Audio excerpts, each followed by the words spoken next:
Awesome. Hello, everybody. Welcome to Sanctuary. I am Minister Carly Reap, they, them pronoun user, and we are going to be discussing, um, it's a very Star Wars themed Sunday school lesson. It's called The Empires Strike Back.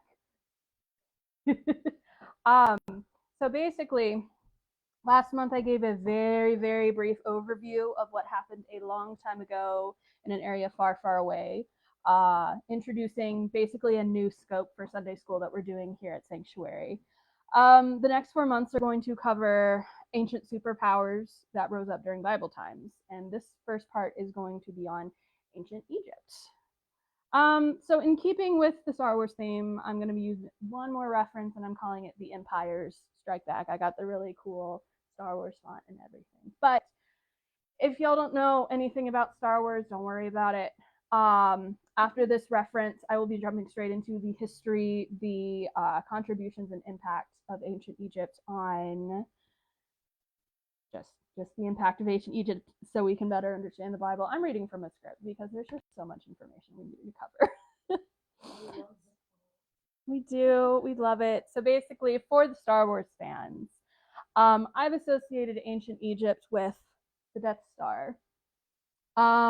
Keep listening to find out why and drop some of your theories in the comments. So, we are going to cover just 5 topics today. If we were to cover everything that ever happened in ancient Egypt ever, we would be here for like 5 days. So I'm not going to do that to y'all. I would personally love it. I know Apostle Leanne would personally love it. The rest of the internet probably not. So what we're going to do is cover just 5 topics. And I'm going to keep everything brief. I'm not going to use a whole bunch of names, a whole bunch of dates, what have you. It's going to be like very, very, very, very brief overview. But we're going to cover the territory. So at the height of its power, how much land did ancient Egypt cover? Time frame, how long did the ancient Egyptian empire last? We're going to cover contributions, so what came out of each period in ancient Egyptian history. References, where is the ancient Egyptian empire mentioned in scripture? And then finally, impact, how did the Israelites encounter the ancient Egyptian empire in the Bible?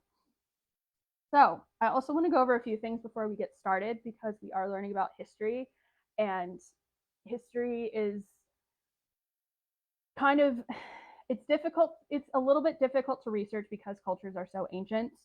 And the information that we have about ancient cultures like ancient Egypt is always changing. So basically, this Sunday school lesson covers information that we know to be true at this moment. There might be future discoveries that fill in some of the gaps for us or force us to reevaluate some things, but for now, it's accurate based on the information that's publicly available to us. Also, please keep in mind, because these civilizations are so ancient, archaeologists may or may not know the precise year that a kingdom was established or an intermediate period started. Because a lot of evidence has been lost, destroyed, or yet to be discovered, archaeologists have made educated guesses based on years of study to fill in the gaps. Many archaeologists have conflicting theories, which is why you'll hear about stuff being like events or people being up for debate. And then finally, absence of evidence is not evidence of absence. In other words, just because archaeologists haven't found proof that something happened doesn't mean that, yeah, it didn't happen. Okay, now we're ready to dive in. So the first topic we're going to discuss is ancient Egypt's territory. And ancient Egypt covered a lot more than just the boundaries of Egypt that we see today. They covered, like, this is modern day Sudan down here. Yeah, so this is the height of its power. They covered Israel. They covered a little bit of Syria.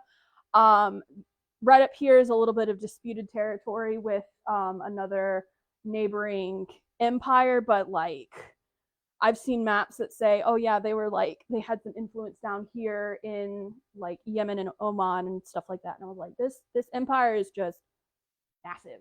So it covers more than just the political boundaries of Egypt that we know today. So during the New Kingdom, which I'll get into in a little bit, So that was the height of its power in like the 1500s to the 1000s BC. So it ruled what is now Sudan, Egypt, uh, Israel, Jordan, and Syria. It dominated Eritrea, Ethiopia, which are down here, and Lebanon, which is up there. And then it maintained trade routes through Libya, which is over here, and then, of course, down here, and then all the way up to Israel and Lebanon. So, of course, the height of the empire was like all right here. It's described as Upper and Lower Egypt based on the flow of the Nile. Now, the Nile flows from south to north because this is where all the mountains are, and that's the lower lying area. So it looks a little wonky. That's like just geography of the river. But yeah, so that's a lot of stuff that they ended up covering, and it's very far reaching. So next we're going to get into the time frame, and I've seen textbooks cover everything from like 11,000 BC to like whenever, but I'm just going to say we are starting from 3100 BC. So when a pharaoh united the kingdoms of Upper Egypt and Lower Egypt, these were just like little civilizations on the Nile River for so long. They eventually consolidated power, and the king's like, let me just unite, consolidate power, and now we have an empire. And this is where I'm definitely going to read from my script because there is so much information. Okay, so to give us a little bit of background, like I said, the Nile River was a very suitable place for civilization thousands of years ago. Very fertile area, made it great for crops, made it great for just, you want to live near a water source when you're in a desert, right? So independent settlements along the river popped up. They fought and conquered each other to consolidate power, and they eventually just grew until you had massive empire. Ancient Egypt, as we know it, was formed around 3100 BC when a pharaoh united the kingdoms of Upper Egypt and Lower Egypt. This ushered in what is called the Old Kingdom period. So that starts around here on the timeline. Now, the Old Kingdom is known as the Age of the Pyramids. We were talking about this in the car. So the pharaohs began building pyramids around the time the Old Kingdom started. And this period ended with famines that were likely caused by a devastating global drought in the 2100s.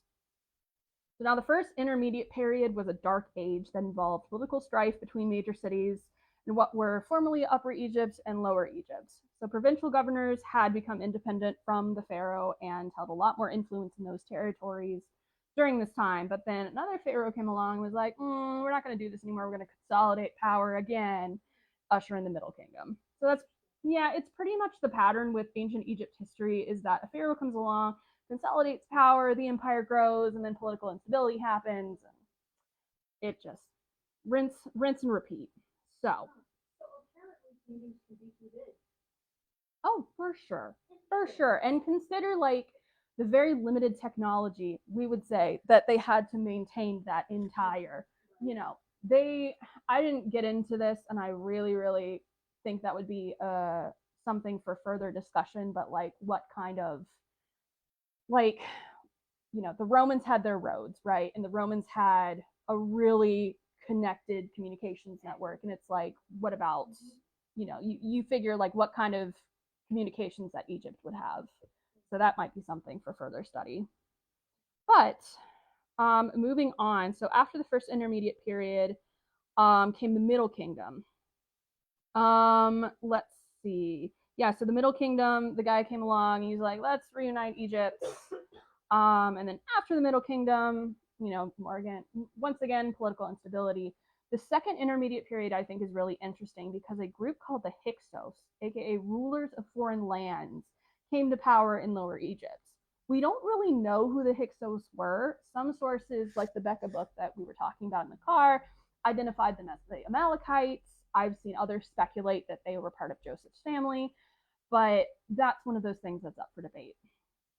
So the new kingdom begins. The height of Egypt's power begins when the Hyksos were like kicked out of Egypt, and this was the golden age of ancient Egypt's history. The pharaohs expanded their empire's territory, like you saw on that massive map over there. They funded a lot of military campaigns, but unfortunately, those military campaigns drained the empire's treasury, and they were broke. And so being broke led to more political instability. Surprise, surprise. So the third and final period that we're covering, the third intermediate period, happens around like 1069 BC. It was a bad time for ancient Egypt. So the Neo-Assyrian Empire, which we're going to be talking about in later Sunday schools, significantly weakened the ancient Egyptians. They ended up sacking Thebes in 663 BC. The Persian Empire also came to power twice between the 6th and 4th centuries BC. And then ancient Egypt would later be conquered by the Greeks and the Romans, but I'll get to that in a minute. So, thank y'all for sticking with me through all of this. All of this is going to be available in the Discord. So now we're getting to the meat of the presentation, which is the contributions. As I already mentioned, ancient Egypt might be best known for its architecture, like temples, statues, pyramids, especially the pyramids. Again, Old Kingdom was very much known for its pyramids. The pyramids of Giza and the Great Sphinx were built around 2600 and 2500 BC, respectively. And a fun little fact is that, let me go back to the timeline. So you had like Cleopatra, Nefertiti, King Tut, all the really famous pharaohs were around like this area. So the pyramids were already ancient to them. There was already like a 1300-year difference between those pharaohs and pyramids. Yeah, just history is wild. So let's see, back to contributions. All right, first intermediate period, literature flourished, and then there was a revival of art, culture, and religion during the Middle Kingdom. Remember the Hyksos, they came in during the second intermediate period. They are the ones who are thought to introduce horses, chariots, and other modern technology to the Egyptians. This technology likely came in handy. Yeah. Well, remember that the New Kingdom was when they were like, hey, we can just expand politically now. So I guess they were just expanding their territory on foot or something. Yeah. So of course the New Kingdom is when they're like, hey, we have all these horses and chariots now. We can go to Israel. We can go to like Eritrea, all of these different countries, which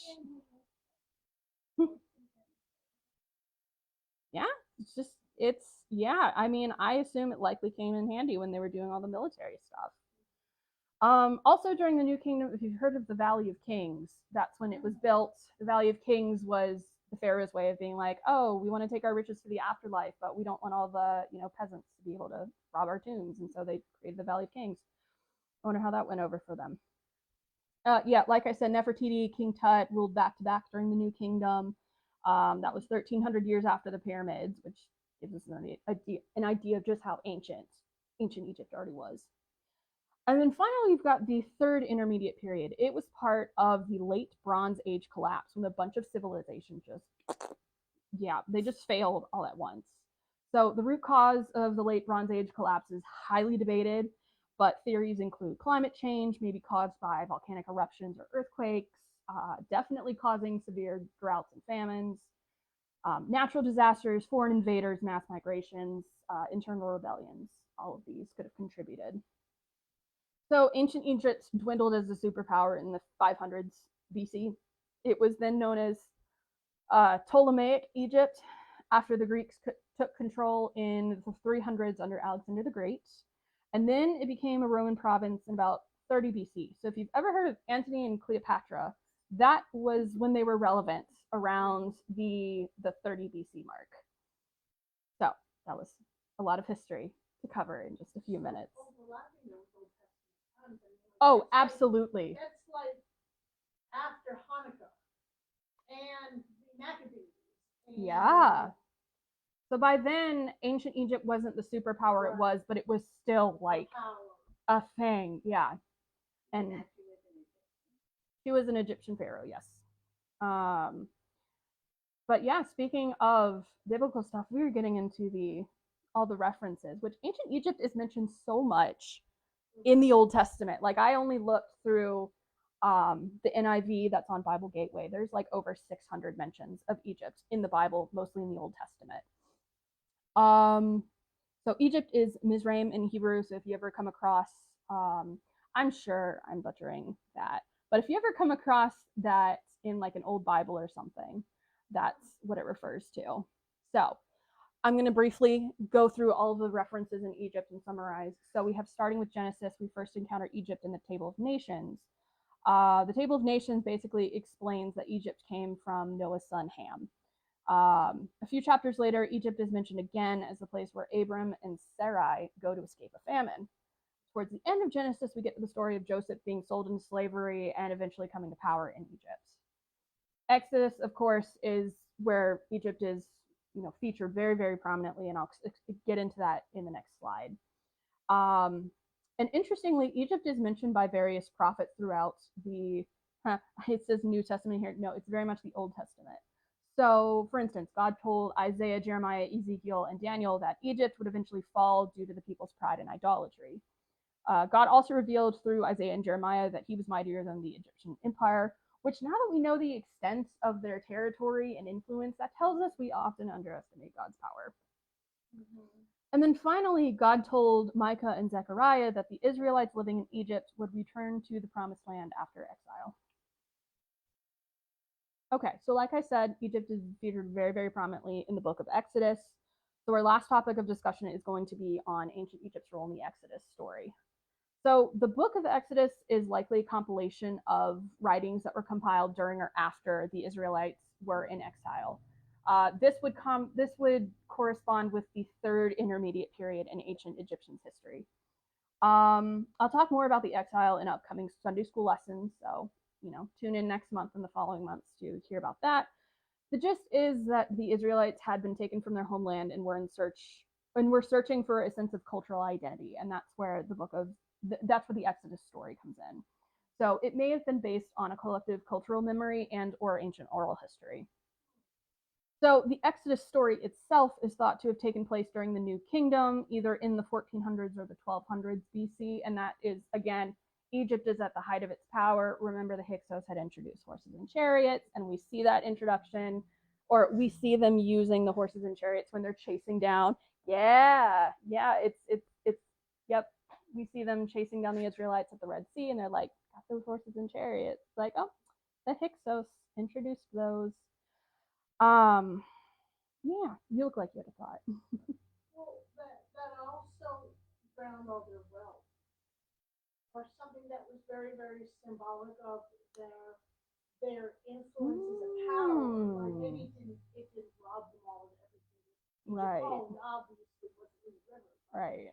The whole thing with the horses and the chariots, that was a sign of their evolution, we could say, as a culture. So one little, encounter with the river and they're done. That, it actually reminds me of something that I didn't put in here, but when we get into the plagues we're going to talk about in just a minute, I came across this article that had said, hey, Aaron's rod, remember, he had thrown it down and it turned into a snake, and then it ate all the other snakes, and that was based on, I don't remember the name of this deity anymore, but there was a snake deity in Egypt that is said to have eaten seven cobras. I believe it starts either with a K or an N.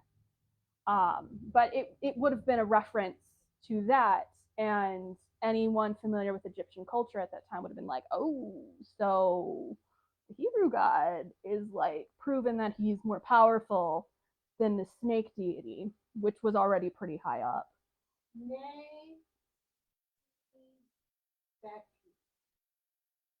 Sounds right. I don't know.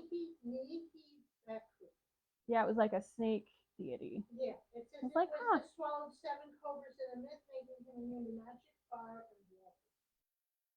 And I'm thinking about Nick and about all the stuff you talked about with God being petty. It's a very petty move. That was very. It's like all this stuff is very petty. It's very, very. So getting into the actual plagues, the last thing I want to touch on are 3 possible interpretations for the Exodus story. So I've heard like one of the interpretations being that the plagues corresponded with prevalent Egyptian deities, and so I'm going to talk about that first. Basically, that these were targeted attacks on the deities that the Egyptians worshipped, proving that God is superior to all of them. For example, the plague of frogs symbolizing God being more powerful than the fertility goddess Heket, who took the form of a frog. I've also, in my research, discovered that one of the interpretations, or another interpretation, is that the plagues represent ecological disasters that would have been prevalent in that area at the time. So, for example, violent rainstorms upstream. Now, keep in mind, Upper Egypt would have been here and they're flowing down this way. So, violent rainstorms about up here would have sent red clay into the Nile, turning it blood red. And then a final interpretation is that the plagues were a teaching lesson primarily for the Israelites, proving that God was the Lord of creation. So, for example, the plague of darkness reverted that corner of the world to its primordial state. Yeah, so I've included references to the article that like mentions all these interpretations, and then a whole bunch of other stuff for further reading at the end of this presentation. I will be putting it in Discord. Shout out to folks who are not on Discord. Go to welcomeinThisplace.org to find the link to our Discord. Yeah, it's in the menu. So if you want to get a copy of this, I've resourced everything from like online articles from like Britannica to the Holman Quick Source Bible Atlas, the Becca books, and some other textbooks that I've read. So if you want further reading, go for it. But to sum up everything that we have essentially talked about over the last 30 minutes, ancient Egypt was known for its architecture, like pyramids, temples, and statues. The ancient Egyptian empire lasted 2,500 years, eventually falling to its rivals. It controlled much of the Middle East during its prime, which during its prime was in the New Kingdom. And finally, it was featured in the book of Exodus and various prophetic writings in the Bible. So yes, thank you all for joining us for Sunday school. We're going to have a really cool rest of the series lined up for you. And then about, what would you say, 2:30, 3 o'clock, Apostle Leanne's going to get on and give your message on superstition. So, yes. So you know how they were going with the direction the Nile flowed, and so let me see if I can. Upper Egypt was all the way at the bottom. Yes. Yes, when did they figure that out? I wonder, like that they were actually. Good question. Flipped. I mean, the people living there, I imagine, would have been like, water flows downstream from Talis to. Yeah, I remember learning about that in school. Yeah. Is it something because it's below the equator? I don't know. I imagine it. Yeah. Right. Coriolis effect. Yeah, I remember learning about that in science. No, south of the equator. Mm-hmm. So yeah, in parts of Egypt that would be the case. They go. No, they go. So instead of it swirling like this, they go like this. And it's basically based on the Earth's rotation. I think it's gravity. Something. Yeah, it's anyway. Look up Coriolis effect. That's a thing. So. I wonder, like when they figured out, like by the time we get into New Testament times, do they still think that they're north when they're south? You know what I mean? Right. Had they like figured out that? Had they figured out direction? I guess like. I wonder because like the direction thing is very much we have understanding of magnetic fields on the Earth, and so that's how we know what north and south is. But that'd be something worth looking into, I think. Yeah, cool. I mean, are you finished? For now, yeah. No, I mean, did they just, what happened to them? They basically got too big for their britches. I mean, during the New Kingdom, they were like, they expanded all this way, and they just didn't have the money. They didn't have the resources. They probably didn't have the manpower. They did. They ended up getting conquered by, I didn't cover this, but there's a kingdom called Kush down here that ended up invading them during, I believe it was the second intermediate period, like when the Hyksos were around. And so they came in, and then remember the Persians were over here, the Babylonians and Assyrians were up here at this time. And so Egypt isn't the only superpower at this time. They're all fighting for territory, for dominance. And so, Egypt had its heyday during this time and then just fell. So Cush was a kingdom. Yeah. Because the Bible talks about Cushites, and most people say that that's a reference to the Egyptians. But apparently, then those were originally somebody else. I have seen sort of both. That's kind of like how the Chaldeans are also mentioned with Babylonians. Yeah, because it's like they were down here, and then I guess they.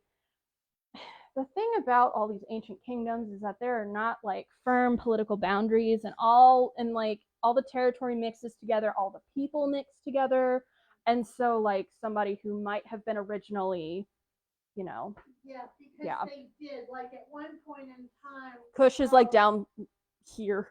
So at one point in time, up along the sea, I'm assuming that that's no lower. Actually, from the top to the bottom, between the two seas, on the right side, that was a kingdom of Cush, and so Cush took that entire area over. Gotcha. Looking at it. Mm-hmm. So between the Mediterranean and the Red Sea. Okay, so yeah, like this little, yeah. So do we know what happened to the people who considered themselves meld into the, you know, like the other groups that came in, like you know, like with like immigration. Because one of the after the third intermediate period, which I didn't really cover, so like there was one final like ruling period where native Egyptians are said to have taken the throne. Before that, it was a bunch of people who were not, native Egyptians before. And so I guess I'm just speculating at this point because of all of the influence. They probably end up intermarrying. The populations didn't end up being. Yeah, they just sort of, yeah, like you're saying with immigration, everything just kind of melded. There's not like a very definitive like, oh, this is like, I don't know. Okay, we have a lot of those at Sanctuary. Great. So the idea of racial integration is really not new. No, it's not. No, it's not. Actually, the original thing. Because everybody intermarried and crossed each other's territory, and so these ideas that we have about a lot of this today is actually new. If I can piss some people off, so the idea about like white supremacy and stuff is very much rooted in this modern understanding that, oh, we have to have, we are being infiltrated by all of these other people groups, which it's like, no, that's been happening since ancient times. Right. There is no such thing. If anything, there's no like pure race anywhere. Everyone has intermarried at some point down the line, even if you think you're like 100% whatever race you want to be, whatever ethnicity you want to be. America is not the melting pot. Oh, we're not the original melting pot, for sure.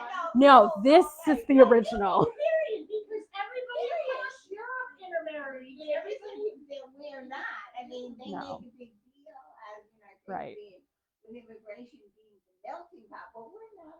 No, it's just very, it's fear. And this would go really well with your sermon. It's fear rooted in losing dominance, losing control, losing identity. Yes. So yeah, that's why we really need to understand our history so that we can see the stuff in modern times and be like, oh, we're not the first to have done this. Oh no, they were like, a lot of mixing was a thing back in like, what was this, 1250 BC kind of thing. And that was the whole thing in the Old Testament, that they intermarried for harmony with other nations. Mm-hmm. Like, okay, here's my daughter, now don't bomb. Well, they didn't bomb yet. Here's my daughter, don't invade me on foot. Or right. If we have a famine, don't keep my people out. Or, right. These are not new ideas. No. Everybody's always unique, and there probably are very few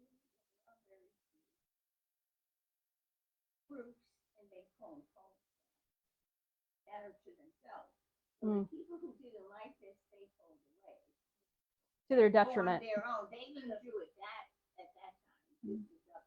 It's probably something in more the modern world where people say, well, I don't like it. Like, I'm sure if we go down your, ancestry, it's like, okay, you probably weren't completely original to this area, but okay. Mm-mm. But yeah. So We anybody, don't count. does anybody have any other questions, comments? Cool. See y'all We at. didn't learn this in school. No, this is so cool. All right. Well, we'll see y'all at 2:30.